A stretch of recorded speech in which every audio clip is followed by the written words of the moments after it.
I know I'm rejoicing because, again, I still got breath in my body. Let us pray. Father God, we truly thank you for this beautiful day, for this another opportunity that you've given to us to glorify you. As we come into this workshop today, we invoke you to truly let your presence be known. We know that you're already here because you said you would never leave us, nor would you forsake us. And no matter what we're going through, Lord, you're just right there with us, and we thank you for your presence. So guide us in our thoughts, open our hearts and minds that we be able to receive what's being offered, that we will not just hear these things, but we'll take these things and apply them to our lives. We thank you for those who will be presenting this morning. We pray a special blessing upon them. But most of all, Lord, help us to do those things that will bring glory and honor to you. All of these things we ask in Jesus' name. And all of God's children says, Amen. And I pledge allegiance. Can you please stand, please? Yeah. All right. Pledge allegiance To the flag Of the United States of America and to the republic for which it stands, one nation, under God, indivisible, with liberty and justice for all. Thank you so much, Pastor. You know, you see how you start the meeting up. We're all ready. I see the lights are on. I'm so happy. First of all, very happy to have our seniors here. You know, we respect and honor you as one of our prime residents in this village. You know, when we talk about how is Glade moving forward, well, no matter how we move forward, we certainly need to make sure that our seniors are in that path, because who do they talk to? They have sons, they have daughters, they have grandsons, they have granddaughters, and we must not leave them out of that equation. So welcome.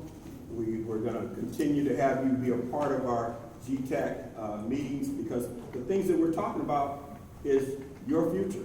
But you have a great deal in terms of helping us as we continue the conversations. I always say with your cousins, but in this case, it's with your sons and daughters, that we not leave anyone, that we include this entire community as we move forward. So we have just a wonderful panel that's going to be here this morning. We have some very distinguished panelists that are part of this. Unfortunately, one now is in Chicago. That is Mr. Dwayne Wade Sr. Mr. Wade, can you wave to the group? He had an emergency that came up. I asked him, because there are many people that contacted me because they found out that he was going to be a part of this meeting. And I said, well, we have to make sure that that continues. So we talked yesterday about being a part of this via Zoom. We also have Ms. Key, who is a big supporter, does a great deal of work with Mr. Wade. Is she here? She's here this morning.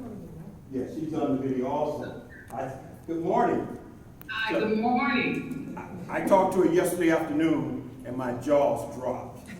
In terms of who she knows, what she's done, and how influential she can be to us here in the Glades. And I did say that we need to invite them both here in the Glades, let them see the black soil, let them see the people, and help us as we begin to move forward. So we thank both of you for being here. God bless. So I guess we'll start it off with you, Ms. Key. Since you're on the screen, give us a little overview in terms of how you fit in with Ms. Howard and her pursuit. Well, good morning, everybody. Good morning. And I would just like to say, when I see all of the wonderful talent in this room, what I see are resources and power. And we have the talent sometimes to bless each other, and a lot of times you don't know and we don't know who is in the room. To give you a little bit about myself, my name is Belle, and I'm the operations manager for Chase Therapeutics, lobbyist office on Capitol Hill. I work for two renowned drug developers. They are two of the world's greatest drug developers in the whole wide world. And so, you know, in working on Lobbyist Row, I get to see a lot. I see how people engage, how people filter their resources, and how they build. And what we have to do is allow that mentality to trickle down to our communities in order to empower their communities. To give you a little bit about myself, I don't know if you've ever heard of him, but my brother is a young man by the name of Pastor John P. There were 16 of us, and one thing my grandmother taught us and our parents taught us: learn who is in your community and what they do. So you have a resource of different people that are connecting with you to empower you.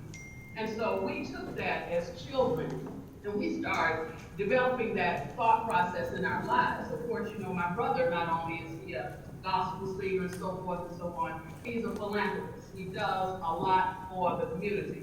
He went into a drug-developed area in Charlotte that was really right in the financial district of Charlotte, and he has literally cleaned that up with housing and everything. Everybody knows what he does.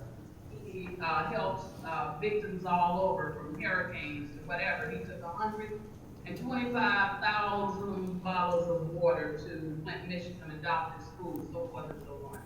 With myself, prior to coming to Washington, D.C., I worked for television for 17 years, and I worked in Chicago. And so while living in Chicago, I served on the board of Stedman Graham's Foundation after he was against drugs. And one of the things we did is we engaged the professional sports community, and we focused on urban issues. So I had the opportunity while there, meeting a lot of the young men, and I got to see what the foundations were doing. And unfortunately, a lot of times we don't get that information. Well, this young man came to me, and I called him young. We debate on age now, but I called him my brother. A young man by the name of Dwayne Wade Sr. They came to me. And at that time, his son was just early in the league, and he wanted to know what could he do to get corporate support. And that's when our marriage as a family began. I got a chance to see how he focused on young kids or young families without fathers or single parent homes. What he was doing, he was trying to provide a platform where we could bring in resources and help build those homes and rebuild those homes. So I saw him, he produced all of these camps and programs in the Chicago area and later moved to the Miami area. His program trickled down to, he went from Miami to Los Angeles. He had different camps in Milwaukee, and even my own home state of Durham, North Carolina. And so what he gave to the kids was paramount, and he gave them hope. So he did engage the professional sports to help them. So as I'm walking through this and all of this, I'm still watching this and all of this is going on. I had an opportunity while we were on a stock call, and there was a young lady on there that was really impressive, and her name was Violet Howard, who was there. And her compassion and we had a conversation one day, and we were talking about those who had been in our justice system, who've been inside the system, and when they get out, one of the things you notice, there is no real programs for them. They're sent back to the same environments that got them incarcerated. And then when they come out, those who don't have, who aren't serious offenders, they have no way of surviving. So guess what? We're creating a system where they're just going back and forth, back and forth, back and forth. So I'm going to let her explain her program, but when she was telling me that one of the demographics that they were focusing on were those who had been incarcerated, those the families who were single family homes or that didn't have the two parents, she was trying to make sure that her program focused and identified those young men. And she has developed a very smart program, and she has the right people around her, where we can help not only build our homes or build a family structure, but also give them incentive to be better human beings. So what I did, I thought about what Wade was doing in having dealt with having actually mentored over 4,000 young people and being a President Obama Lifetime Achievement recipient for his programs, I thought it would be best if we could marry those two relationships where they could come together, where she would have access to identify those families and they work together in trying to put some type of program together that will help these families. Now, she has a program that she has written, and she has a lot of great support. And before I turn it over to Mrs. Wade, I also want to acknowledge another young man who has been, I call him a young man, who has been a part of our coalition. And his name is Officer William Dames, that's sitting there on the front seat. He is a maverick as well.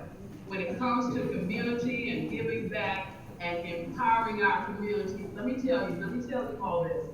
The people that I have mentioned will get on a plane or on a train or on a donkey, and they will show up in your community to make sure that resources are provided for people that are in need. They will also be there to give back. So I could really, as you can see, go on and talk forever, but I'm going to turn this over, and I am very proud to see all of the talent in that room ready to come together and build something worthwhile for families in need. Thank you.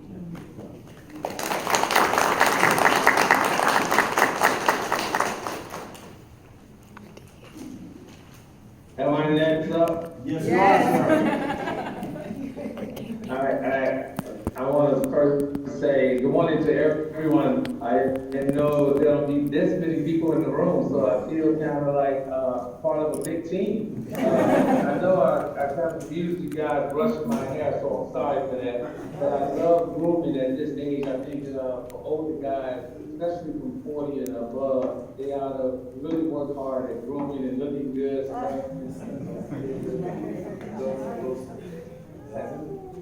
That's why y'all I'm listening to CEO of the Foundation, an organization that's dedicated to bringing fathers and children back together worldwide. It's a non-profit 501c3 organization, currently in 13 cities. Been in existence for over the past 37 years. Also, I'm one of 9 founding members of the Father Men's Professional Basketball Players, currently existing for the last 14 years. So I've had my hands on a lot of stuff that help build community, continuing to help build community. But our organization purpose is to present new goals and benefits to the Lake region, commonly known as, I believe, as the Glade region, that's y'all region, and the city of Belle, Glade, which has been disconnected from opportunity.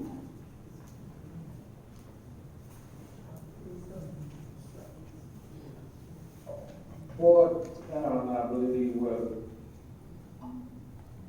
many by implementing our program of services through our many high schools across the country, we have achieved great success.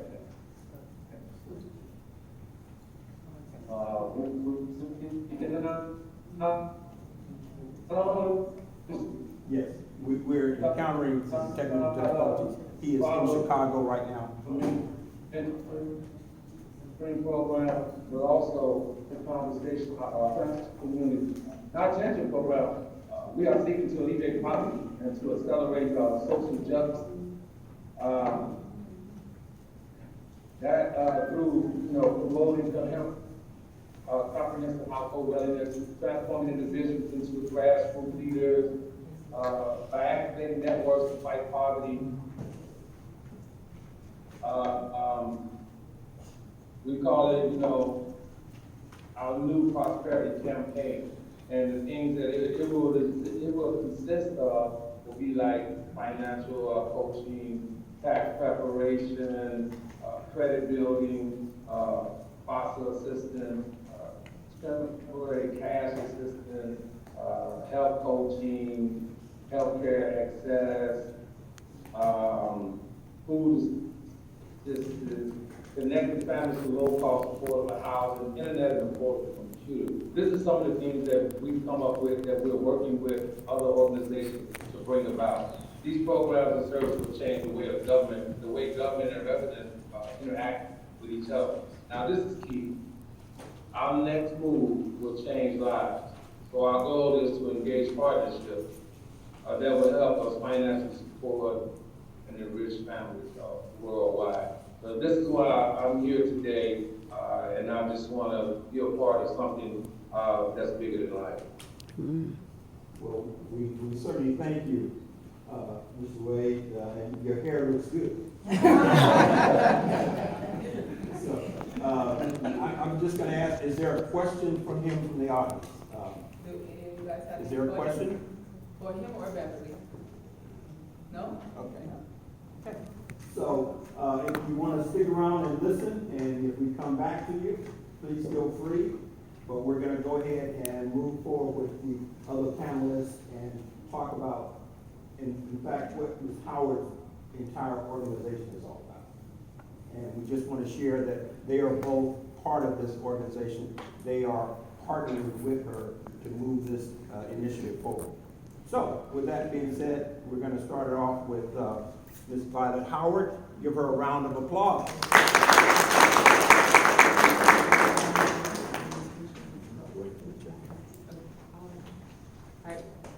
Please excuse me, everyone. I am a bit nervous. Just like Wade said, there's a lot of people in the room.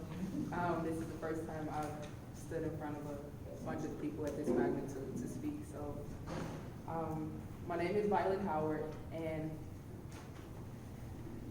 so the reason why I'm standing up here in front of you guys today, my years working for Office Depot Foundation, working closely with Mary Wong, which was the president of Office Depot Foundation, actually was the start of my vision as to how can I help the community more.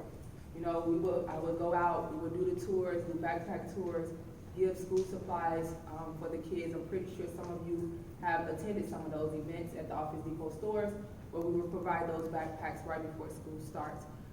Also working with the spirit of giving the kids shoes, clothes, things like that. So basically, with giving those kids,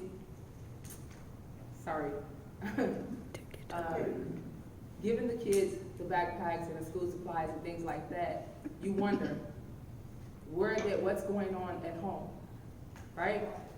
Where are they going next? How is their living situation? If they're there for backpacks, and we would see some of those children with those backpacks on because their parents couldn't afford the backpacks. So it makes you wonder what's really going on at home. Are the parents earning sufficiently? So my goal is to change that dynamic. I want to try a different approach by providing housing and education, vocational training programs that will be free of access to disenfranchised. I'm not going to call them ex-felons. I would say the disenfranchised. As Houston Tate have expressed to me as well, you know, using ex-felons or convicted felons, that's a very negative connotation. So I'm standing up here today representing the disenfranchised. I'm sorry, I am so nervous. She can talk one-on-one now. You're doing well. You're doing well. So Optimistic Journey vision is to serve as a catalyst for significant social change by supporting the underserved, the disenfranchised, and disadvantaged citizens, along with veterans to transform their lives. We strive towards mitigating and ultimately eradicating major issues associated with poverty by developing their skill sets and providing housing. Both factors have been playing a major role of why the disenfranchised and veterans fail in society. We are going to start a vocational training program for the disenfranchised and veterans to teach them general contractor skills. We would like to teach them a skill that allows them to earn a much higher paying salary, and this gives them the opportunity to do something great within the community. Optimistic Journey Incorporated, which is a 501c3, is looking to partner with each city, county, or community representative to help with more redevelopment projects by cutting the cost for affordable labor. This will cut down the cost of redevelopment and put more dollars towards educational training programs geared towards preparing them to be more productive tax-paying citizens.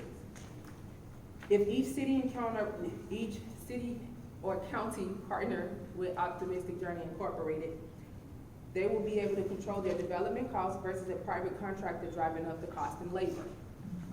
This will also allow more dollars towards rehabbing the distressed properties, rebuilding the community, and that will potentially turn into affordable housing for the underserved.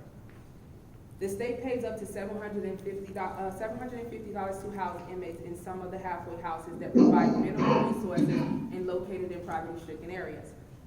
I would like to try a different approach by developing affordable housing community constructed out of recycled shipping containers for those inmates that are coming out of prison and veterans that's looking to advance their vocational skills.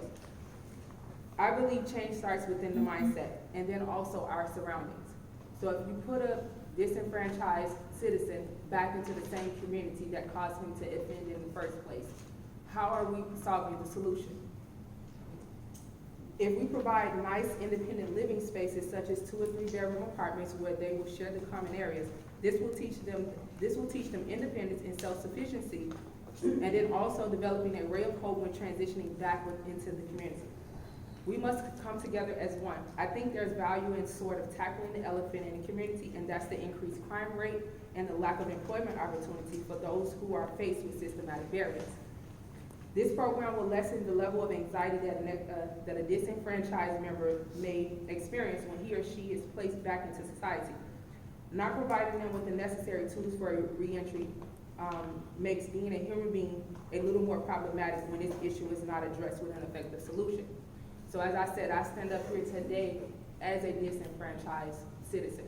I have made mistakes in my past, but if it had not been for people like Beverly, Dwayne Wade Sr., Mary Wong, Houston Tate is everything to me. I actually met him on, I wrote a grant to build a park in Lake Worth, and we needed volunteers. So I rounded up about 200 volunteers. He can tell this story better than me. And it took us 1 day to build the park. The kids were so happy, just seeing the joy on the kids' faces, them coming over playing, some of the residents helping us build the park. It was one of my greatest experiences here in Palm Beach County.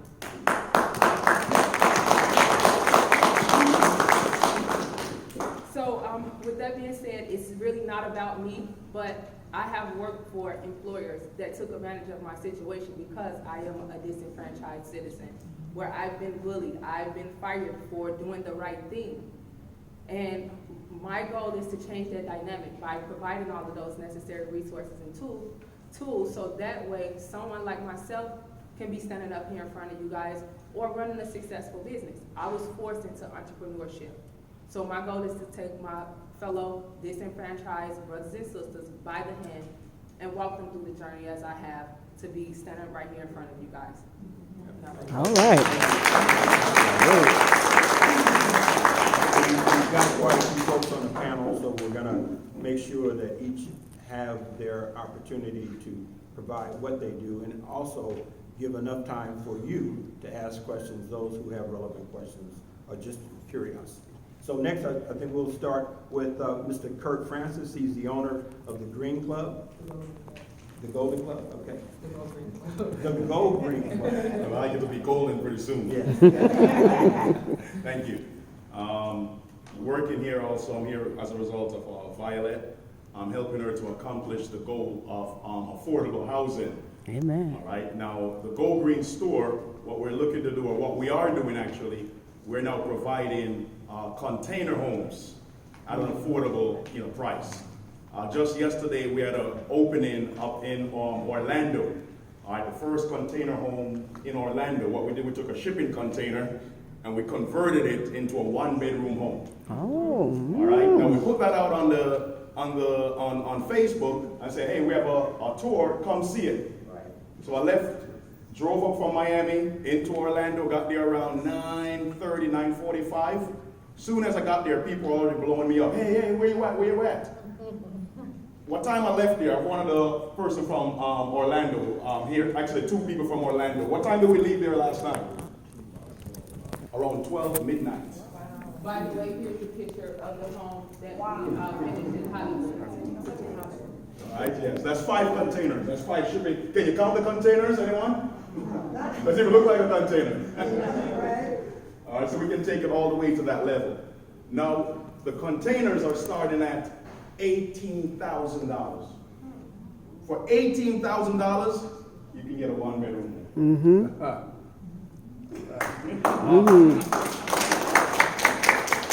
right. Now, $18,000, you get a 1-bedroom. I have a picture of some of them also in the back right there down the center aisle. For those of you, as you exit, you can take a look at it. Now we go all the way up. All right. Let's call it. We had another grand opening. This is the first container home in Hollywood.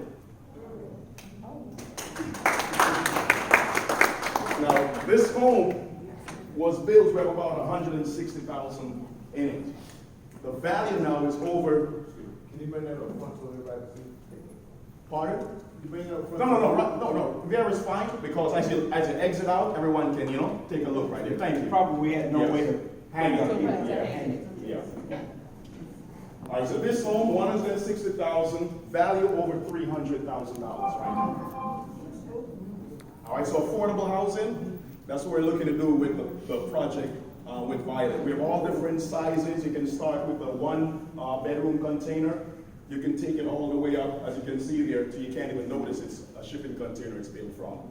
It's greener, it's cleaner, and a whole lot cheaper than traditional housing.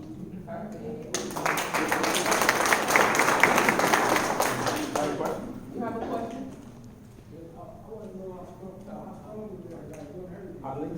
Hold on just 1 second. We want to make sure those who have a question that you can speak to the mic.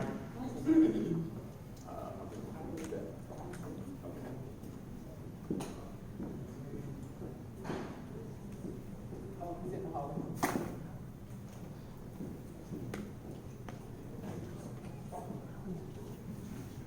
Yes, I just want to know how strong the hurricane, are they protected?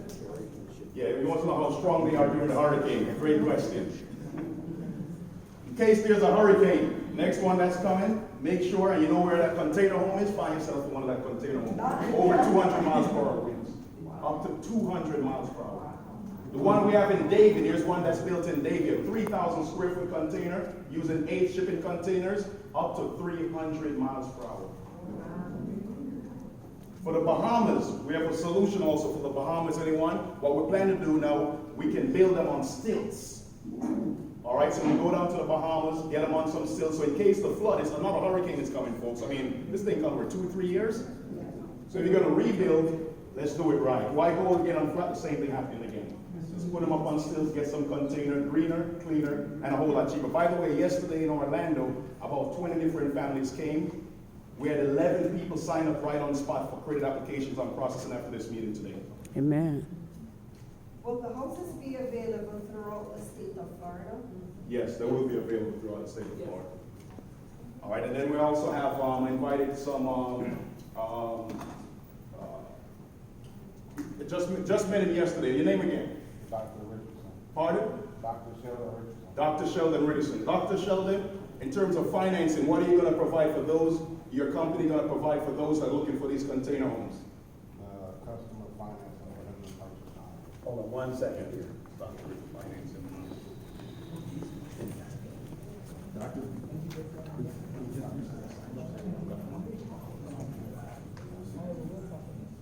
We just sat down and had a meeting yesterday, about 8 to 12 it was, and came up with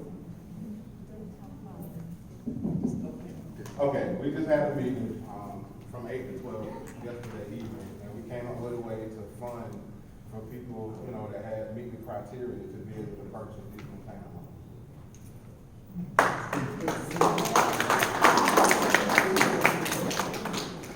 By the way, guys, we are trying to connect with as many people or funding people as possible to make it a little easier for you, some of the residents to be able to transition into container homes, or even if you want to build one separately from your own home that you have already.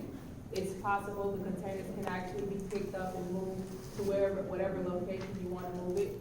say you live on one piece of land for a year and you decide, hey, I wanna go to another city, and you can take your shipping container home right along with you. There's a question here. So the question I have is, so now, how exactly does it work regarding land? So they purchase the container home, but where do they put it? I mean, do they have to lease a piece of land, or, I mean, how does that work? All right, the land part of it can go one of three ways. The first way, you're familiar with already the mobile parks that are there. That's the first and easiest way. We can actually place the container. So if a mobile home, which isn't that strong, we can put a container home right there. The second way is if you have your own land. We also have some Juliet and Adrian family. What are we going to do after this meeting? We're going up to Lehigh. What do we have in Lehigh? Land. Land. Right? Another guy has working with in Ocala. He said, Kirk, I got 39 acres. Have it. Let's work together. So people actually come in with the land. And if some of you have land, we'll partner together like a joint venture and utilize the land with the shipping containers to help families. So the mud, if putting a container in the Glades, you have to deal with the mud situation. And what is the thought on that, or the plan for that? All right, the same thing, whatever the building and the general contractors, that I work with, that's their aspect to figure that, not mine. So they'll solve that problem. Not mine, yes. That's a question for them. The GC will figure out. If you can get a regular pre-site home there, we can get a container home. Yes. We actually, she's not here, but we do have someone that's in safety compliance. She does the permits and everything for a lot of the general contractors here in Palm Beach County, Dade, and Broward. She's also a part of our team to make sure that wherever we're placing the containers, that it's safe, or basically it's possible. Question here? Good morning. Good morning. Dr. Charlene Ford, Principal West Technical Education Center here in Belle Glade.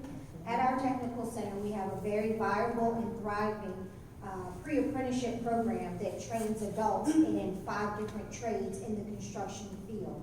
So my question is, do you build your homes elsewhere and bring them to the site, or do you employ people that have the necessary skills and trades here or in the community to build the homes in this community?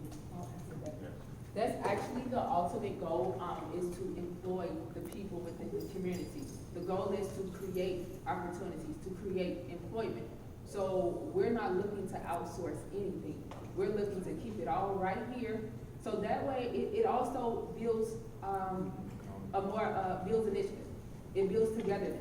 Because that same gentleman that tore the community down, that went to prison for vandalism or something like that, we take people like that within our program to teach them, hey, appreciate your community. Not only that, it gives them motivation when they're helping their peers. Any other questions? Good morning again. My name is Arlene Griffiths. I'm the Reentry Program Coordinator with Palm Beach County. So reentry is near and dear to my heart.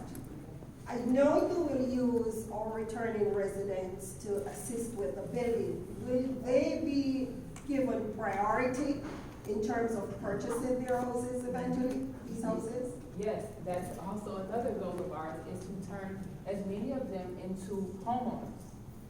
We turn them into homeowners, guess what? That lessens the monthly payments, right? So the minimum wage rate here in Palm Beach County is $8.49 or something, right? So for someone to be able to afford a 1-bedroom apartment in Palm Beach County, they have to work 87 hours a week.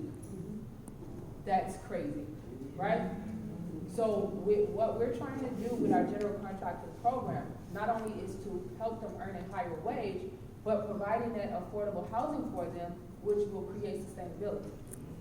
So that's why it's imperative that we are focusing on the disenfranchised and providing the housing directly for them.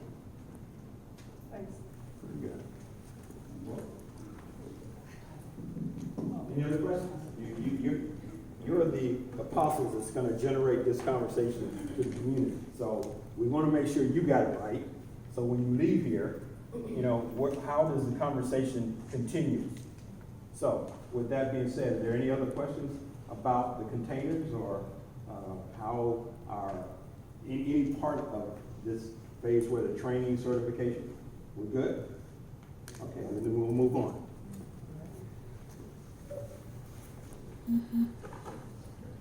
So next, we would like to, everybody welcome Ms. Hazel Lucas. She is a managing attorney in Florida, Rural Legal Services. And you know, I had to have her here just if there were any questions that came up that contractors could not answer, that is maybe a legal questions, that we all are informed in a way so that when we leave here, we know in fact how to continue this conversation. And so anything that deals with expunging or sealing of records, things of that nature, she is a pro at that. She has helped many to help that happen. So that's going to be the next phase as we move forward. You know, we had the opportunity of doing that maybe about 3 years ago. We had 300 people that came right to this location to have their records expunged. Out of the 300, I think 86 actually were able to expunge their records. So as we talk about opportunities, as we talk about training, as we talk about housing, one of the things that we also have to talk about is how do we seal these records? How do we expunge these records? Because voting, I mean, there are many more things that those who have participated or have been people who have been incarcerated. One thing, I handed out a sheet, so before we head on, I think we all should be cognitive of language. I found an article from the Center of New Leadership of Urban Solution. This is a group that does training, advocacy, and they are also people who were incarcerated. And one of the things that they are talking about, and I'm just going to go over the 4 things that they're asking us in terms of language, how to refer to them. Number 1, there are 4 easy steps to follow. 1, be conscious of the language you use. Remember that each time you speak, you convey powerful word, picture, images. 2, stop using terms like offender, felon, prisoner, inmate, convict. Substitute the word people, or like the pastor said, he was preaching at a prison and he used the term residents. So encourage your friends and families and colleagues to use positive language in their speech, their writing, their publication, and electronic communication. So I think as we move forward, I'm not going to read the entire article. Make sure that there's copies for everyone. The point I'm making is as we engage those who have been a part, who have been incarcerated, let's make sure that when we engage them in the village, that we know that we recognize them in a positive way. Because I tell you, I had the opportunity to work for South Bay Correctional Institute. I taught a GED class in confinement when I first came to Florida. It was a powerful experience. I'm in a room with people who have a lifetime sentence, but yet to hear them and to finally get them in a page where they can now be respected. I had one gentleman who actually wrote a play, a full play. I couldn't believe it when it occurred. I said, God, you're working. Because what that one play, if you can just about imagine what that did for everyone who was in that incarcerated area. So I don't see them as ex-convicts. You know, I see them as people who have gifts and talents. And the question is, let's take the title away. So let's, even for you who are unemployed, let's take that title away and say, what are my gifts and talents to this community? And let's welcome those gifts and talents. So anyway, my last commercial, but I just wanted to make sure that I got that out. Yes, sir. Before we get away from these containers, Yes. are they classified as the same thing as a mobile home? No. The mobile homes, if you notice with the mobile homes, they're not as, in case a hurricane comes through in a mobile home park, I think it's wiped out. Yeah, I realize that. Container homes will still be standing. Yeah, I realize that. Yeah. But, you know, in some, so how do you classify them? Because you indicated that you can pick them up and move wherever you want if you move. So that makes it mobile. So again, there are some city codes that will not allow mobile homes within the city limits. So how are these classified? Yeah. Now, Pastor, one thing we'll do, I've written your question down. I'll make sure any specific questions, especially for our municipality, that we get an answer. So, yes. Yeah, they're called commercial. So the mobile home is commercial. A lot of people don't understand. So this nice gentleman saying, we're doing right now 500. Amy got it. We're just another supplier in Miami. We're Gold Coast Containers. We're just doing 500 homes in Bahamas right now. But with your question is, mobile homes are commercial. I'm also a commercial agent, a commercial sales, a real realtor. But our company, Gold Coast Containers, like this gentleman was saying, everything he said was right. The mobile home can be put there as commercial. It have to be zoned as commercial. Palm Beach County says it's commercial, so you're fine. Even though you could be next to a mobile home, it's still commercial. I'm not, that's not my reading. Okay, what's your question? Again, as I indicated, there are some Right. municipalities or cities that do not allow mobile homes. So the question is, will these containers be allowed? Yes. Or are they in the same classification? I just came from a meeting from Palm Beach County, all the directors. Yes, they want this really bad. They want containers. So they're saying we're going to do an exception. They're making an exception rule to be able to put that in. I just came from a meeting. That was one of the questions. And Pastor, I'll make sure that we have an official response from planning, zoning, building from Palm Beach County. So I think that's important for people. Sure, absolutely. Because if they go with one of these containers, but the ordinance of the city that they live in does not allow, then they have. Now remember, we have this one already up in Hollywood. Well, what we have to do is, But again, that's Hollywood. let's follow what I'm saying. No, the point is that is Hollywood. Dade County, as you know, is one of the most difficult. Broward County, you know, But let's do this, because now we're getting into ownership and who is the most appropriate authority. At this point, since we're in Palm Beach County, I will make sure that we get an official statement from the director of zoning as part of it. So no problem. Because I know that things are done in other counties, but you're in Palm Beach County, and I don't even want to go into that. I would prefer to let the expert tell us, and I'll get that back to you tomorrow. Okay. Any other questions?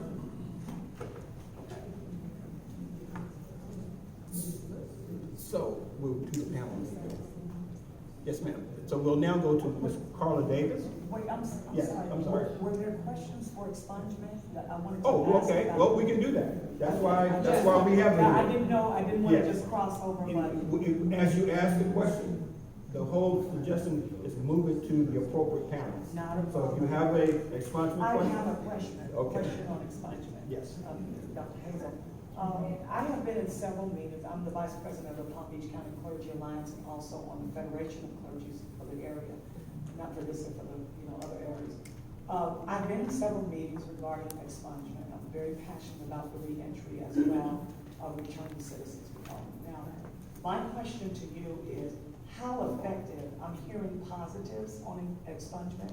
I'm hearing negatives on it. I'm hearing that it doesn't work really. I need for you to speak to that and just kind of, based upon your experience, your knowledge, whatever, can you really kind of hone in on that? And the answer is yes, I can. But the expungement area, it actually goes into other areas as well, such as housing, and that's one of the issues that I'm going to kind of talk about as soon as I answer your question. Because we do housing, we do benefits, and we don't charge for any of our services. Okay. So in regards to the question regarding expungement, does it work? It depends. If you're applying for a job with the school district, or a job that has a sensitive issues like nursing homes, it doesn't matter that something's been sealed or expunged, because when I was a school board attorney, we wrote questions saying, have you had anything sealed or expunged? If you do not put yes to that answer, then you're brought up to a committee that considers you for termination, for falsification of your application, and it does not matter how long you've been there and how good an employee you are, you still will be brought up and terminated for falsification of that application. So you still must put that down. The other thing is that even though we had a big event in Belle Glade, and we also had another event in West Palm Beach.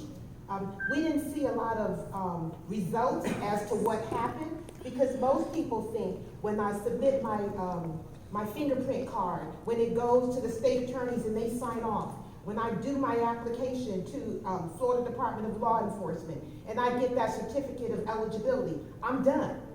That's the beginning. You have to now file a separate petition to expunge in court, and only an attorney can file that. So everybody who came here, who left here with a certificate of eligibility, possibly 6 months to a year down the line, if they did not file a petition for expungement with the assistance of an attorney within a 12-month period, they have to start the entire process all over again, because the certificate of eligibility is only good for 12 months.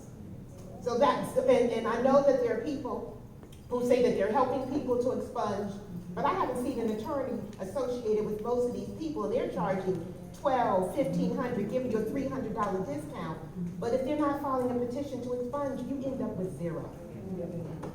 So you're saying with an attorney, then it's longer as opposed to someone? No, with an attorney, you can file the petition to expunge. That actually wipes out, because one of my attorneys just got one this week. The only record of the criminal charge is what you kept, because as soon as that order of expungement is entered, the state, the court, the local arresting agency, they all get a copy of the order from the court that says remove it. It is deleted. There's no evidence it actually existed. But you also can't, they only send you certified copies that you pay for. So if you lose your certified copies of the order of expungement, you have no proof that it's been expunged. And even if, and so what I would recommend, if there are people who have these issues, put it down. It can cause you to not be to housing. Most of the housing authorities say recent criminal issues within a 5-year period will bar you if you don't list it. But they do allow, if you're a child pedophile or something like that, and we have had instances like that where people try to add their significant other to their lease after he just got out of prison for lewd, lascivious behavior with a minor child. The whole family is evicted because she put him down and refused to remove him. So the criminal issue crosses every different area of law. But there is a process, but most people are not following the process, and they end up with zero. Okay, so I'm sorry. Okay, go ahead. So in that expungement, when they're completing the application, and I'm just moving fast forwarding just for my own knowledge. So in that expungement, do they check? No, they have no criminal record, or they check? Yes. Okay, the expungement is the process that goes through the state. The application for housing, employment, and whatever else you're applying for, if it asks you the question, you put yes. Okay.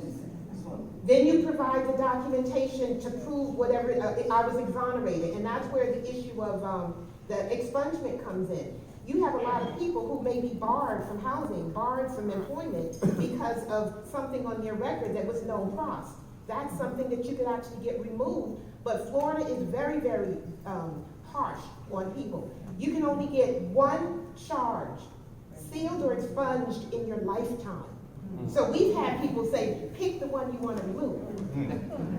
Okay, you got stopped because you have a beautiful Jaguar, and every time you go to a municipality, they're stopping you. You can only get one charge removed in your lifetime. Mr. Rhodes?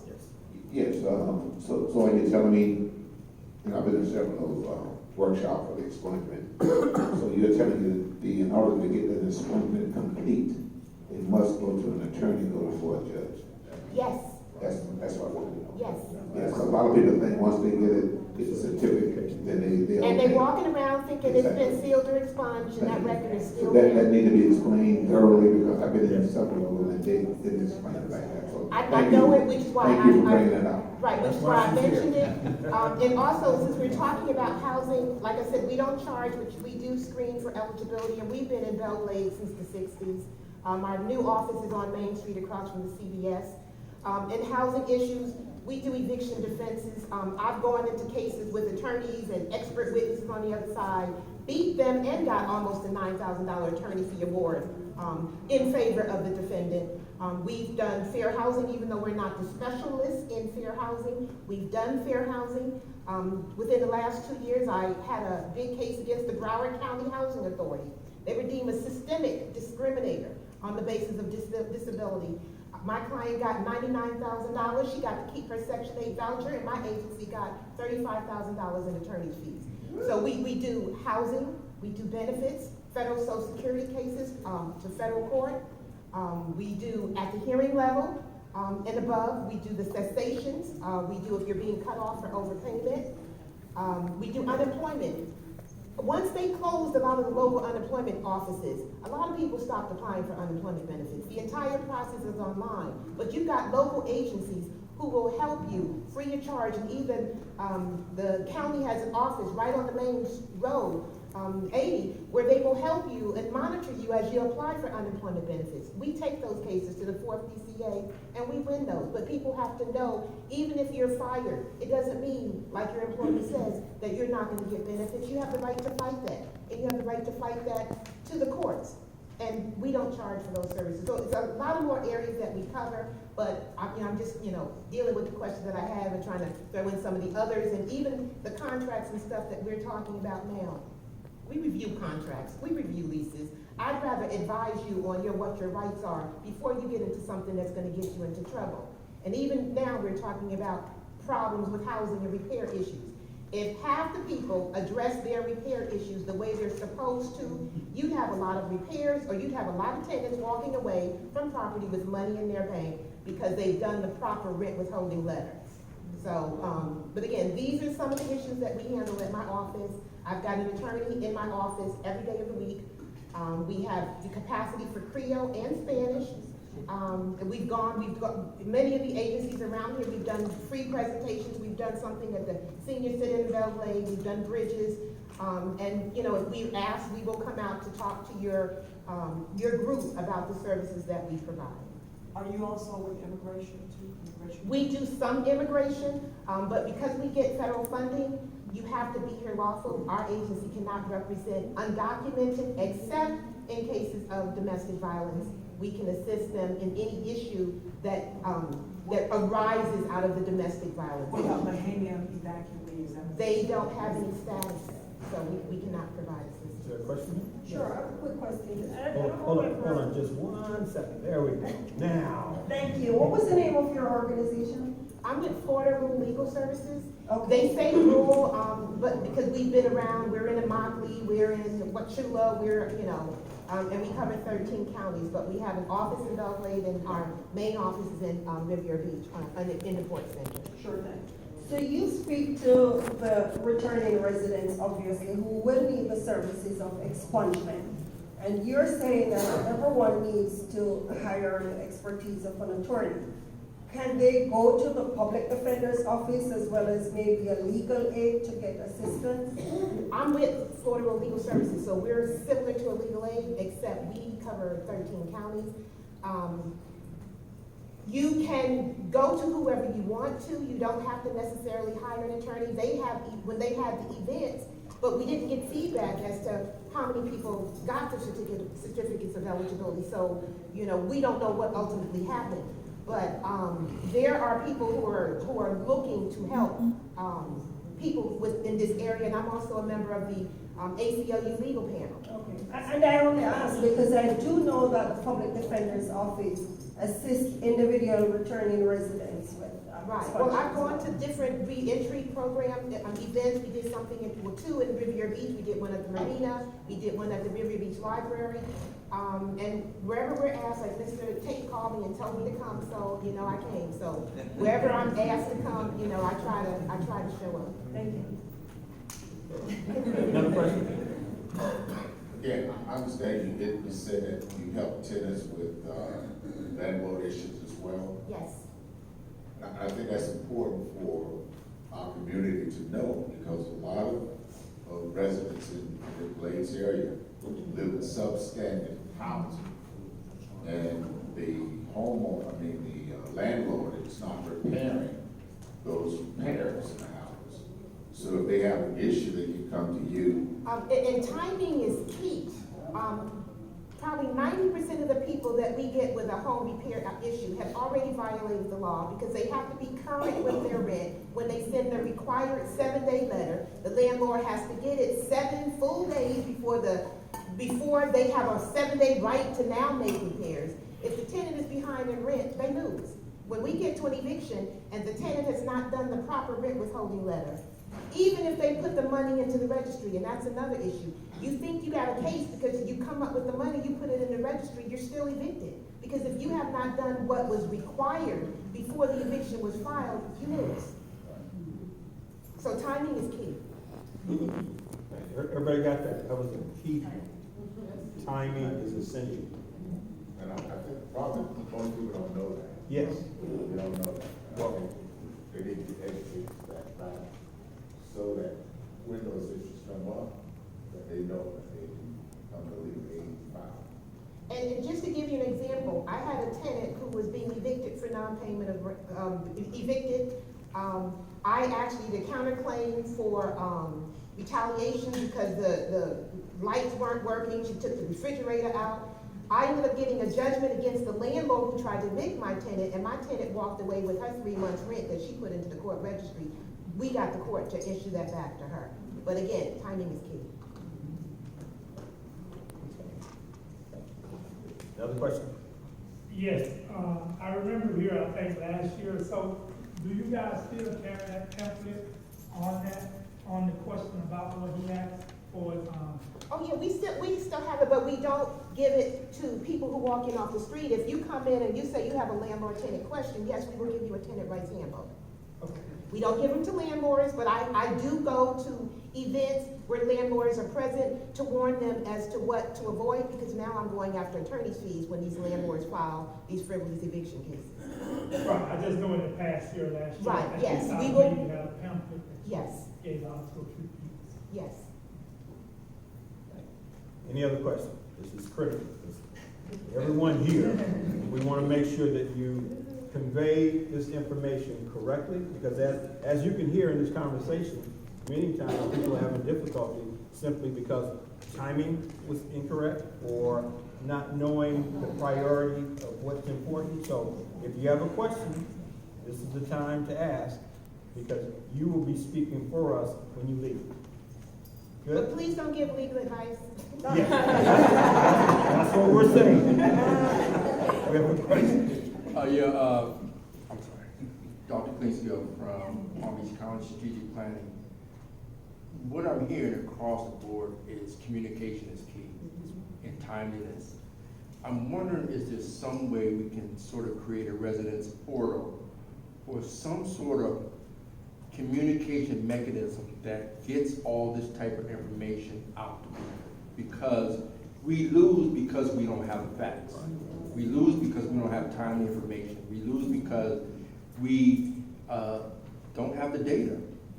And if we can somehow create where everyone is constantly being informed about reentry and your rights for eviction and your the ability to have all your ducks in a row before you come to you guys. We need some way of getting the information out there. I mean, these meetings are great, but now we have technology and we have all kinds of ways to get this information out there. I'm just wondering, has anybody thought about that? No, and to respond to you, I think what we're trying to do here now is not just have a representation, to have speakers. What we're trying to do, we've invited intermediaries whose role it is to work directly with families, so that they in turn come to the meeting, meet with the expert speaker, and then that information goes from the meeting to the intermediary who goes directly to the family. What you're saying with regards to the portal, I think that's something we need to sit down and figure out. I think that's an excellent idea. I think, but it takes, in the Glades, it's word of mouth. See, the thing that we're trying to focus on here is how effective are we? Progress should, and you are the guru here in terms of outcome. So the question is, how are we really looking at our outcome in terms of improving the quality of life, and how do we go about doing that? So, yes. Hi, my name is Pamela Perry. I'm the director of the Palm Beach County Office of Equal Opportunity. We Say it investigate again, office? Office of Equal Oh, yes, Opportunity. yes. We investigate discrimination complaints in employment, housing, and places of public accommodation, as Hazel Lucas has indicated. We assist individuals who have been impacted because of a criminal record in housing. So, for example, if someone is applying for housing and they have been denied based upon a criminal record, it depends on how long ago that criminal record has been. Even if it's been an arrest, that's not a proper denial for individuals. So we do investigate those cases. Those cases have to be based on a person's protected class, race, or national origin, based upon the higher statistics for Blacks and Hispanics that have criminal records. The same thing applies with employment. So while there is no protected class for a criminal record, individuals who fit within that race or national origin do have protection under the law, and we do investigate those cases. Now, what organization that again? Palm Beach County Office of Equal Opportunity. And if I may, my agency, we actually go out and we do presentations. We've done them all over the Glade. If a municipality said, Ms. Lucas, can you come do something for my residents on landlord tenant? I'd come and I'd bring my Creole and Spanish language of speakers if necessary. So we've always done that. I actually have a question for you. So I myself have been denied housing several times since I moved here to Palm Beach. I'm actually originally from Chicago. So how would you solve an issue as myself? Now, I haven't, the last time I was denied for housing, my case was maybe 7 or 8 years old. Yeah. So what would you say to someone like myself? Unfortunately, in terms of investigating, we can only go back a year based upon the last discriminatory action.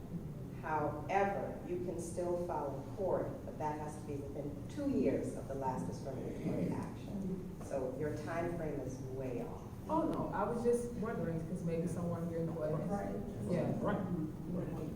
You know, like we said, this is the panel, but sometimes the expert is 6 inches away from your kneecap. Mm-hmm. By that I mean, there are people in the audience who can tell you about life experiences and something that occurred. So I love the dynamic of what's going on. I love the fact that we have engagement. Please don't stop that. If there is something that someone wants to add to, please, you're here to help the progress of this community, and it's going to come from all of us doing this with intentionality. Okay? Just an example of the kind of cases that we would look at. For example, if you have an individual who's disabled and they have a family member that they want to bring in, and that person has a criminal record, and the association denies the person from bringing that person in, what they have to look at is the recency of this criminal record. In this specific case, this family member that they were bringing in was disabled. The person had a stroke, and their criminal record was a long time ago. What is that person going to do anymore? They can't do anything anymore. That criminal record, they can't repeat that criminal record anymore. They can't repeat that criminal behavior anymore. So how are you justifying denying that person from living there when they can't do harm anymore? Those are the kinds of cases that we investigate. Here's what I found. And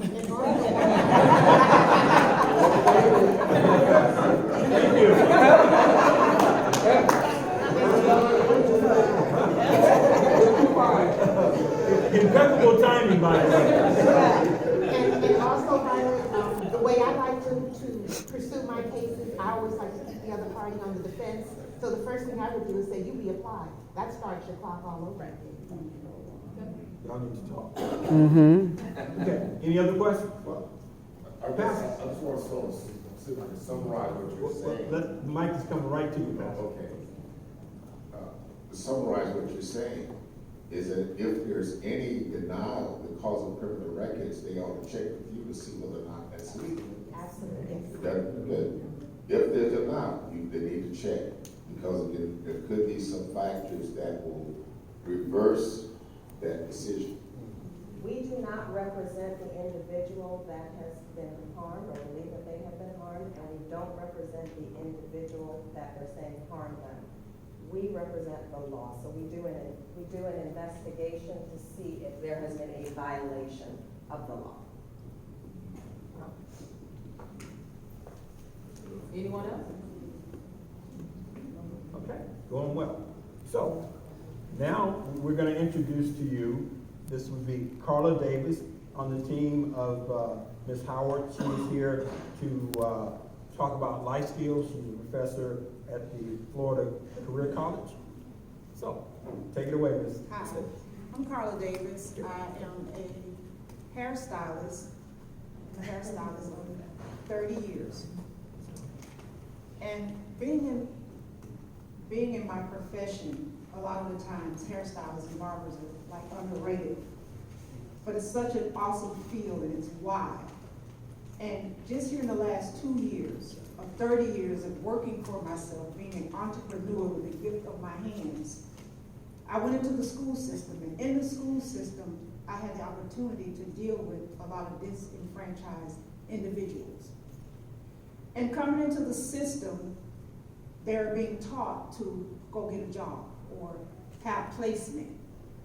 And what I saw in that, and what I can help in that area, is that there is really no placement for hairstylists or barbers. It's about entrepreneurship. It's about sending them out into the community where they will work for themselves. They will make opportunities for other disenfranchised people to come into the communities and build the communities. We do a lot, as opposed to, it's not just hair, but you're working with people where you're changing their lives by your hands. Some people come in and they're dealing with a lot. They're coming in and they're dealing with decisions that they made when they were 16. You have people that are coming to the school system. I had the opportunity to work at both Beauty Academy and work at Florida Career College on a sub-status both ways. So in the school system, you have ones that are like 15 and 16 that are coming out of high school, and they're being placed in these systems where they're able to go to school and get a high school diploma at the same time. So they're doing two things. They're coming into school, they're learning a trade, they're also leaving for 1 hour, going to a classroom where they have to study and get their high school diploma, because that's where they stopped off at. So you're dealing with people who have the mindset of where they left off at. So to take these people and put them into society, they don't have the proper structure and the opportunities to come as disenfranchised people, where people will just accept them into their facilities. You can't just say, sit them, place them in JCPenney's. They're not gonna do that. First of all, they're gonna do a background check. And if they do a background check, you have anything that looks like or smells like something that they don't wanna be dealing with, they're not gonna deal with it. So as I come to you from this aspect of being a hairstylist, an entrepreneur, going into the industry, people that are going to connect with this program, it's such an awesome program because it's going to give them hope. It's going to change them around. They get the opportunity to go and not just be in the system. Think about the system. A lot of them got to end up being on the system. Here, they can learn how to be homeowners. They can take some of these power homes, whatever these container homes, not power, I'm sorry. They can take the container homes, they can turn them into salons. Just imagine that. You got a whole area of salons where barbers can go in, they can hire people to come in. It's a whole nother subsidiary that I don't think often people actually think about. So I had the opportunity to meet Violet Howard, who is such an awesome person. I actually tell everybody this when I met her, that I would have to Google the stuff that she taught me about, because I had no idea what she taught me. And when she would leave, I would say, Lord, I need to get myself together. Because this lady talking about stuff, I don't have a clue what she's talking about. But on another note, she's so awesome, she's so full of wisdom, and her passion to bring disenfranchised people back into the society and to give them the skill sets that they need. I actually have a 32-year-old and a 29-year-old. My 29-year-old is disenfranchised. He lives with me. And when I think about this program, it's so awesome, because it's gonna put him in his own place. At least for one container. They can give you a half a container. Already. But he's gonna be able to manage that. Okay. Before we go, I did say Ms. Terry Mitz, who is the District Secretary for Representative Tina Polsky, District 81, wanted to make a comment and was having to leave the meeting early, so let me give you that opportunity there. I'll come stand up front. Hi, Representative Polsky, for whom I'm an aide, as is my colleague, Pastor Reese, along with the Palm Beach County Legal Aid Society and Congressman Hastings' office are sponsoring a presentation on October the 11th called to let people know about aid in attendance. And this program is a Veterans Association program that gives up to about $2,500 a month in medical assistance for veterans of certain years that they serve and their spouses. And it's the surviving spouses. So if you happen to be a surviving spouse or a veteran and you think you might qualify for this program, please come on October the 11th. I'll tell you quickly the times, but Pastor Reese has some of these invitations in English, Creole, and Spanish. And he's sitting right back there. Thank you, Pastor. So October the 11th, which is a Friday, 9 o'clock at South Bay City Hall, 11 o'clock at Belle Glade Senior Center, and 1 o'clock at the Marina in Pahokee. And if you think you qualify for these benefits, it's benefits to help with medical assistance in your home or in a facility. So thank you for letting me know. Absolutely, absolutely. First, I want to say one thing about Ms. Carla Davis over here. She's being very modest with you guys. She's actually a ordained minister and the director of her youth leadership program at her church.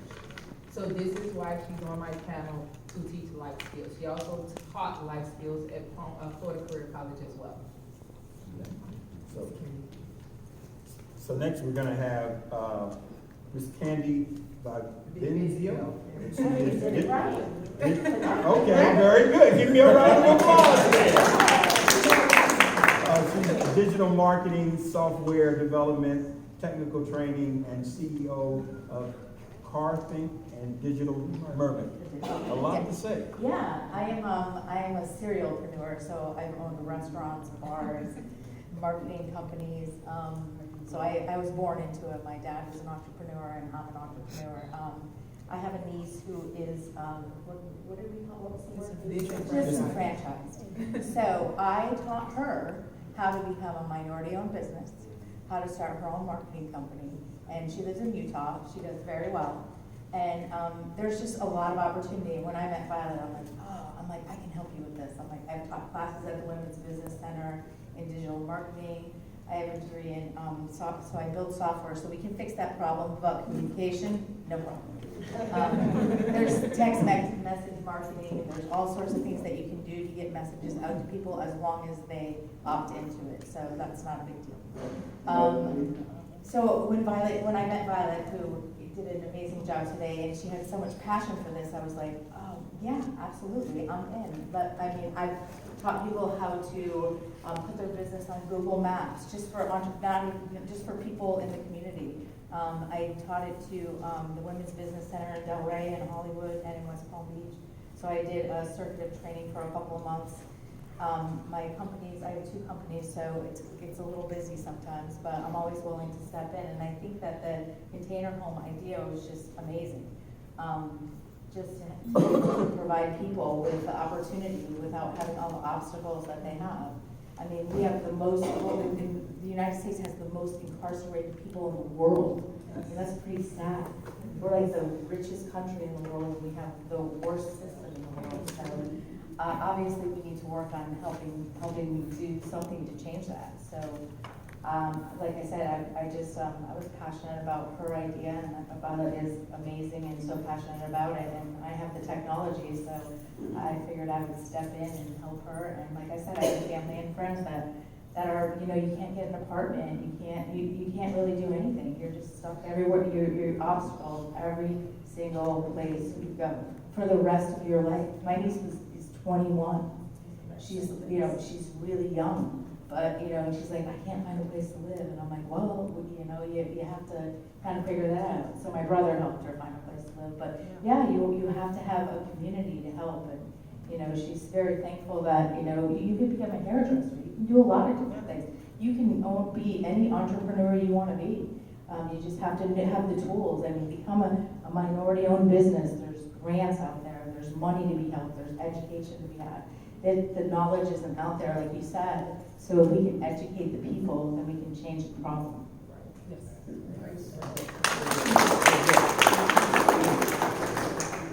So this pretty much concludes the panel. Yes. So I just wanted to say, packaging is everything. So I've been beat up by my friend Houston and Biden for being to be here today, and I drank the Kool-Aid because I really felt Biden's passion. 2 weeks ago I met her. She said, "You got to come. I'm speaking." And then Houston is my partner in crime with Palm Beach County. But I wanted to say something about packaging. So I represent the strategic planning process of Palm Beach County. And underneath strategic planning, we have designated the Board of County Commissioners and the county administrators 6 strategic priorities. Wow. So if you come to Palm Beach County looking for support, and you package your need or your request under one of these 6 strategic priorities, chances are you'll get an audience. The first one is economic development. Under economic development, we're realizing that we want people we want to intern them at a young age, grow them, and we realize that not everybody's cut out for a 2 or 4 year college. So trades and certifications and becoming a barber and becoming a technician or a hair technician, those are all things that we want to support. Economic development, infrastructure. If you're doing anything in the area of infrastructure, come and say, what we're doing fits under your infrastructure priority. And you package it that way. Housing and homelessness, priority. One of our top priorities. When we talk about I believe that Palm Beach County is a paradise. It is the greatest thing since sliced bread. I moved here from Boston 14 years ago, and we got it going on here. We really do. We got some issues, but we can work through them. But housing and homelessness is a major one. Being able to afford to live here is a big, big problem.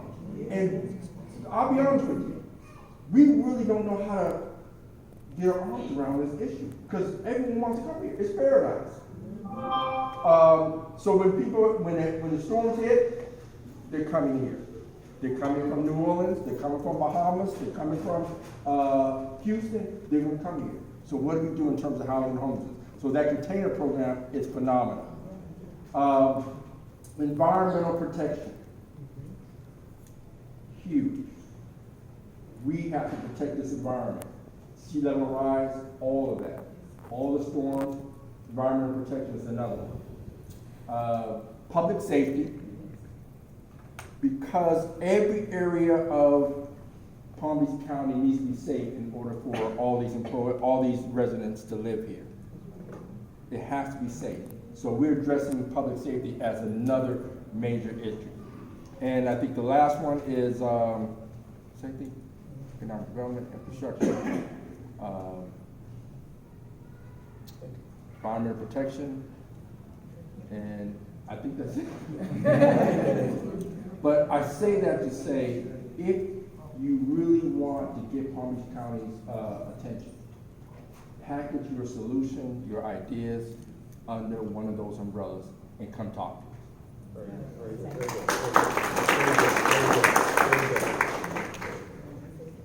Yes. Mr. DeVoe, I wanted you also to have an opportunity to meet Ms. Howard. Mr. DeVoe is Director of Career Source. So when we talk about grooming and nurturing, so in terms of grooming the labor force and looking for potential jobs, that's the person in the Glade that you need to talk with. So that's why I invited him to come. I don't know if you had a comment, Mr. Ball. I'm putting you on the spot. Good morning, and thank you very much for having me. And there are some comments that I heard today that certainly do resonate with me here at Career Source Palm Beach County, and certainly what we do in respect to employment and labor. So I certainly look forward to connecting with you, Ms. Howard, and with you, Ms. Davis. For example, one of the things that we see a lot of times is you all talk about life skills.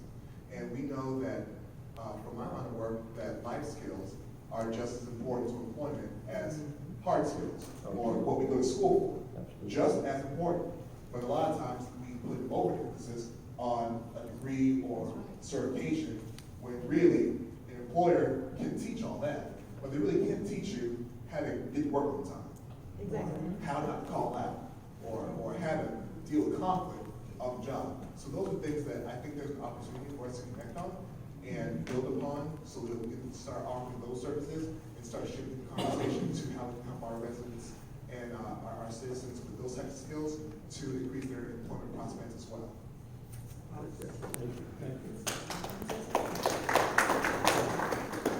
Hello. Excuse me, I have one question about the home. I'm confined to a wheelchair. Do y'all make them wheelchair accessible? Containers? Yes, of course. Yes. I just wanted to piggyback off about the life skills, because inside the school, the facility, 98% of what we taught on a day-to-day basis was life skills. How to come to school on time, how to not come to school high. 80% of the people came to school at 9 o'clock in the morning, sky. They walk in the classroom, I call it ghetto perfume. You cannot come to my classroom with a ghetto perfume. Just how to get past last night's argument. How to get past the scarring and the words that you heard as a child being balled up that you weren't gonna never be nothing. And you can't do this right, you can't do nothing right. Just being able to push past what was not fatal. If it's not fatal, get up and keep moving. So I spent 98% of that teaching them that or speaking on that. You gotta keep it moving. What are you gonna do when you leave here? Because it's a real world out there. It's not, people are not gonna let you practice on you. So you gotta do all your practice and get it all out in this classroom. Because when you leave here, you gotta make it happen. First of all, you gotta pass the state board. A lot of them could not read. They could not write. I'm talking adults, married with children, running a life. So just imagine the generational stuff that's being put into the atmosphere, into the universe. They're just perpetuating the same stuff. So we spent 98% of the time speaking on life skills. You know, I laugh because I have Captain Terry Moore, who's in the corner pocket over there. We're glad he had a chance to come here, but he does just a great job here at our schools and in the Glade. So everybody give him a round of applause. Remember, PBSO, we so very often, because I am with the county and I do work very closely with PBSO, so I'm always acknowledging PBSO, but I do have to take the moment and acknowledge the school district. You guys did a great job for our bash. So we thank you for your service and your commitment to this community, sir. Thank you, sir.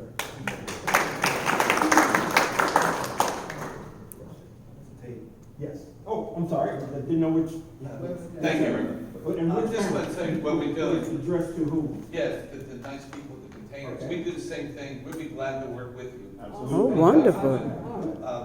We're out of Miami, about 35 years doing containers, and they're national director worldwide. We are now doing the homes, like they're working very hard, believe me, to do what you're doing. I commend you. We can work with them or help you anyway. What we're doing, we're working with all over the Caribbean. We're just doing 500 homes right now, small tiny homes in Bahamas. They have come to us, asked us, how fast can you put them together? It's not that simple. We've got about 80 employees. We work as fast as we can. We get one out a week, basically to get to the Bahamas as soon as possible. We also have urban farming. I don't know if you guys are in it.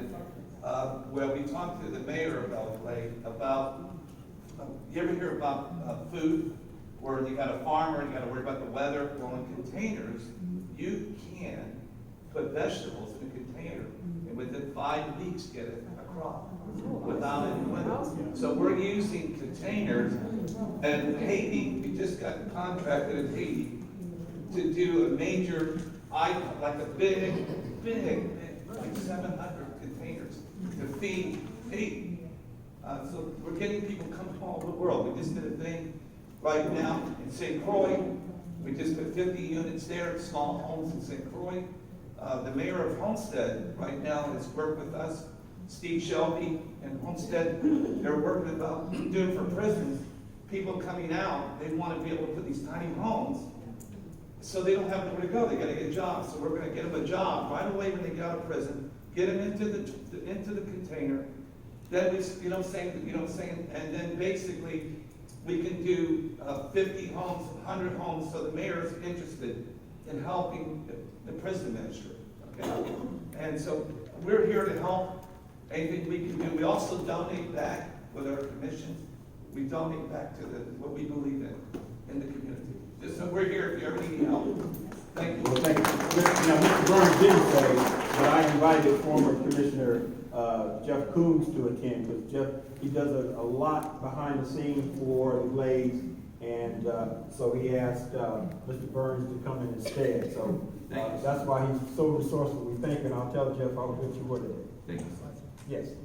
Charlene Ford, West Tech, one more time. I'd like to extend the offer and make the announcement to the group, offer to you as you as well. We are having a job fair, a trade-specific job fair at West Tech on October 29th. I extend to you as a vendor. We have citizens in this community that are trained and ready to work in the construction field. Amen. Please, I will leave you my business card. I'd love to have you at the table. I'm a firm believer in entrepreneurship, but sometimes you have to start where you start to learn the game. Okay? So please mark your calendar, contact me. You can set up a table. We have a workforce for you that's ready to work. Also, we are in the tiny house business as well. So we are more than happy to engage in a conversation with you about how we possibly can build the tiny houses, or some of them, not all of them, at West Tech with our secondary and adult students, because we also need to build up the children to be prepared to go into the workforce and or eventually become entrepreneurs. Please utilize us, come into the community, use what's here. Thank you so much. Hey, round of applause. Thank you. Having said that, I do think it's very important for those of you who are here and who also would like to acknowledge what you're doing in the Glades. Please, let's take this moment. If there's anyone else that would like to provide either an event or something upcoming for their organization, that's why you come. And that's the purpose of coming, is not only to learn, but it's also to give. And so if there's anyone that has any event coming up, I know Doctor. So let's start with Doctor first, and then we'll go to Mr. Duvall. Sorry, I hate to monopolize, but West Tech's got it going on. We do. So the Everglades Agricultural Restoration Grant has rolled out again. That money is from the Department of Economic Opportunity, specifically for training here in the Glades for Glades residents. West Tech has a medical sciences program where we offer training as home health aides as well as phlebotomists. So if anyone is interested in attending West Tech starting January, we have money available for them to attend free of charge. They simply have to walk through the door, provide proof that they are U.S. citizens or have the right to work in the United States, and residency, that you've actually lived in the Glade for at least 3 of the 5 years. And that's something that we can help you with. We've partnered actually with Career Source. They run lead on it actually. We're here. We will wrap around. Tell anyone, this program is only for adults, 16 and older, out of school. You don't have to have a high school diploma or a GED, but those are services that West Tech offers free of charge. GED and ESOL classes. I know sometimes you drive by and you don't think we're open for business, but we are. Monday through Thursday, 8 a.m. to 8 p.m. Please stop by and we'll share with you everything that we have available. Oh, and CDL is coming. Thank you, Mr. Rhodes. Working very hard to get the CDL program up and running for January, which too is a great program for returning citizens that allows for entrepreneurial ventures, you know, once you have the ability to buy the trucks and so forth and so on. And if all goes well, because we'll pray on this, right? If all goes well, I'm going to have 24 scholarships for Glade's residents only to participate in the first round of the CDL program. So stay tuned. Don't sit down. You want to come to your church because I have you there until the football game starts. But as far as social media, West Tech is doing their best to have a presence there. So if you are on social media, your grandkids, nieces, nephews, please like us on Facebook. That is our choice right now for social media, West Technical Education Center. We try to post everything on Facebook. We are on Twitter, Instagram, and Snapchat, but I can tell you, stick with Facebook. So, Yeah, make sure you get all those flyers to me and I'll disseminate it to everyone. absolutely. Okay, Thank you so much. I appreciate it. Mr. Ball? Good morning. Good morning. My name is Annie Eichel, Director for Bridges at Belle. I'm here with my partner, Cynthia Mann, Director for Bridges at Pahokee. Just want to let everybody know on October 5th, 2019 at Bridges at Belle. October is a very busy month, not only for breast cancer awareness, but also a subject that a lot of people sometimes don't want to talk about, but it's prevalent in our community, and it's domestic violence. So we are partnering with Victim Services on October 5th to bring an awareness to the impact that domestic violence has, not only on the two parties that are involved, but their family members, their children. And it will be from 10 to 2 at Bridges at Belle. We have speakers, we have performers. What we're trying to do is just bring some light on a very sensitive topic, just to make people aware of that this is the issue that's going on in our community. Another thing, I also serve as co-chair with Healthy Glade, and I have Reverend Lawrence, who is also my co-chair. For those who don't know, Healthy Glade have been involved in a mini grant where we have that we're awarding 12 grants, 8 for residents, 4 for nonprofits, to bring their ideas to our communities for Belle Glade, South Bend, and Pahokee. I'm pleased to report that we already closed that process, and we're in the process of reviewing the applications. On October 12th, we'll be having a community forum where the ones who have been selected to go to the next round will have a chance to present their ideas for their proposals, actually here at this location on October 12th at 1 o'clock. So if you're in the area and you're interested in learning more about these wonderful ideas that our residents and our nonprofit organizations have on what they want to do for our community, please come out today. See, and we need to do more of this. Thank you. Sometimes it's a shame that things are going on and someone, one house down from you don't even know it's happening. So we really need to get that information out. So I'm glad that everybody that is coming forward take the time to let us know what you're doing. Because as you're hearing, I heard everybody really smile at all of the things that everyone has suggested. So please, if there's any other important announcements. And I've been instructed by my coaches to just let everybody know, for the grants that are being awarded, for residents, they can get up to $3,000 to work on their project. And for a nonprofit who provides services and support here in the Glades, they can get up to $2,500. So, that's one make sure that was good. Thank you. Yes. Thank you very much. Thank you. Arlene Griffiths again, and I did mention I'm a reentry program coordinator with Palm Beach County. So we do have a reentry program for the entire Palm Beach County. We partner with the Justice Service folks like PBSO, Public Safety Department is which that we are under. We partner with the Public Defender's Office, State Attorney, etc., as well as local nonprofit agencies. And I do see there's a representative here from the Lord's Place, that's one of our partners, and Career Source as well. You know, somebody mentioned about the number of prisoners that the U.S. has. We account the U.S. that is for 5% of the world's population. Yet we have 25% of prisoners housed in the U.S. It costs like over $18,000 to host one individual per year. In Florida Department of Corrections, and $49,000 in our local jail per year. Now, doesn't it make sense that when these individuals return to our community, we work with them.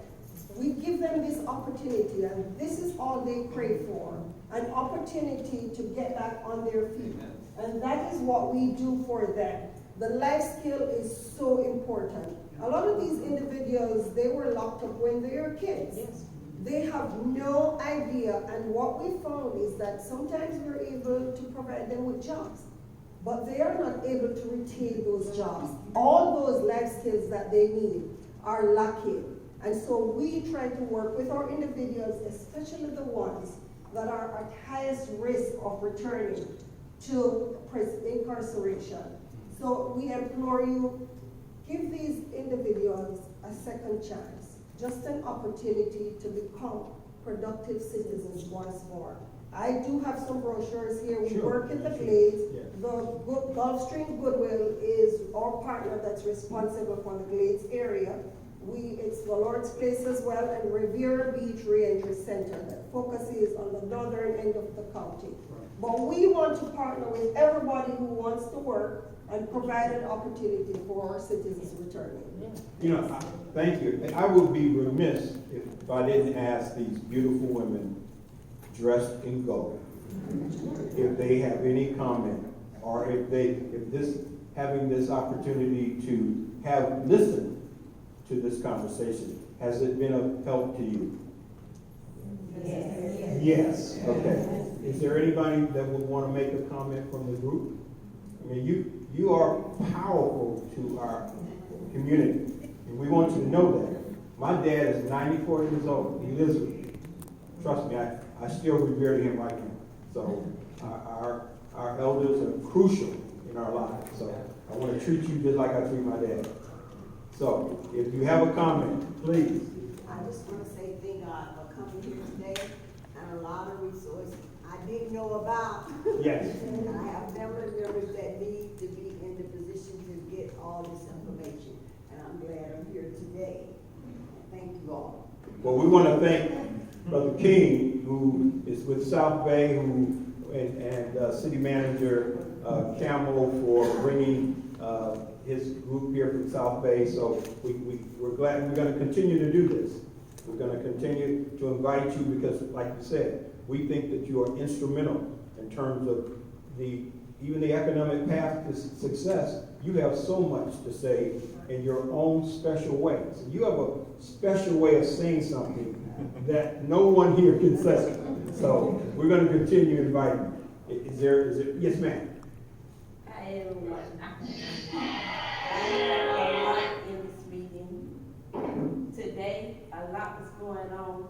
Probably a lot of us did not know, but we learned a lot today. And we would like to have some phone numbers. Okay. Absolutely. We'll get you everybody's number here, and I'll get King and whatever you need.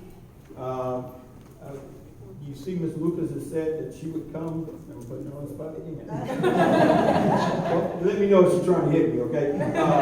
But I certainly, if you want any of the panelists here, we certainly would make an opportunity to come to South Bay, to talk to you, because here again, you are crucial in delivering this message to many families. Even though you are a few here, but you represent many families that are here in the Glade. So we'll make sure we get you that. Yes, ma'am. We just want to say thank you, these senior citizens from South Bay, and we learned so much.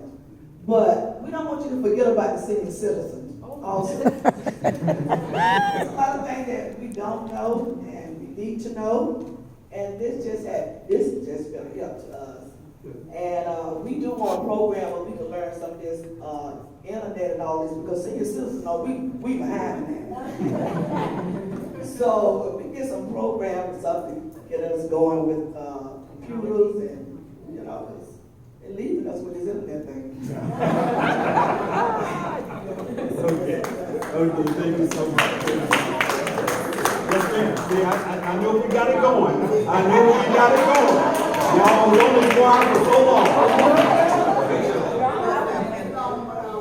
Just like they say, everything that has been said and done here today was wonderful. Yes. Because I know we have learned a lot from what was said. Yes. And especially Ms. Hamilton. And I was just thinking, as you all was talking about the different things, and I said, well, you know, to myself, that it would be nice if we could get some more activities going on. Like she said, computers, and I went to Pompano last weekend to a birthday party at 11 o'clock for my niece. And it was awesome with the things that she brought in. And something I never had my hand on before. But when I did it was amazing. Arts and crafts was big. And I said that would be a nice thing if we could get that into our senior program. So y'all open the door open for us.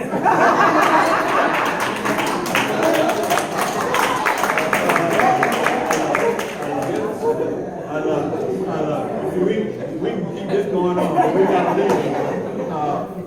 Okay, is there any other comments? And then I know we got a couple of comments. Yes, ma'am. Good afternoon. Well, good morning still. Good morning. Well, this was a pleasure for us seniors to come out today so we can reiterate some of this to our younger grandkids, nieces and nephews. They need to get more involved, that we are hearing these things. We can take it back to them. And maybe the next meeting, we will have some of those young folks out here that need to hear this too. Yes, ma'am. Boy, I tell you. Thank you so much. We got one more comments here. All right, first I want to thank everyone for coming out and giving us the opportunity to share our program and what it is that we're trying to do or what we're doing. We have been successful in Trussville,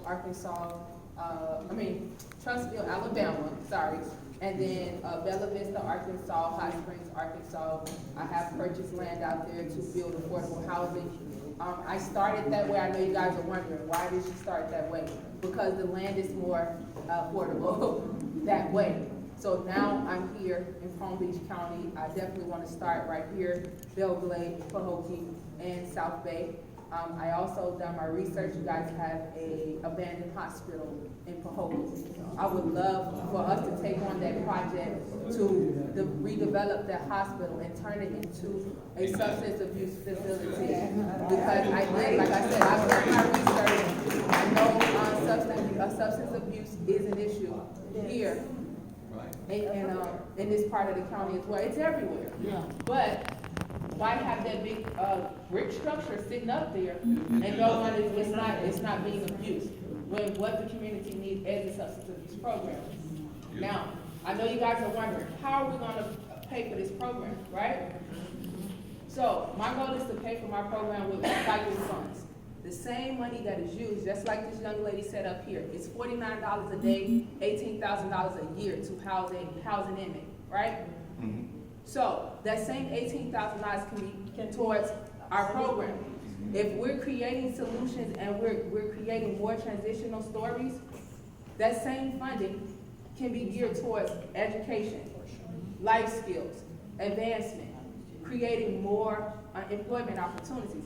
So that's my goal with the funds. It's not to rely on the community and grants and things like that. I'm even looking to purchase franchises to be a direct employer resource within the community with some of the funds that we receive here.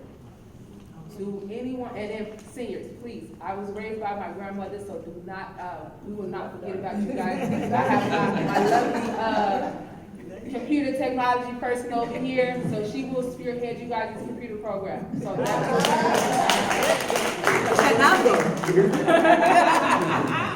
Probably the 6 strategic priorities that I couldn't think of, substance use and abuse. That's right. Yes.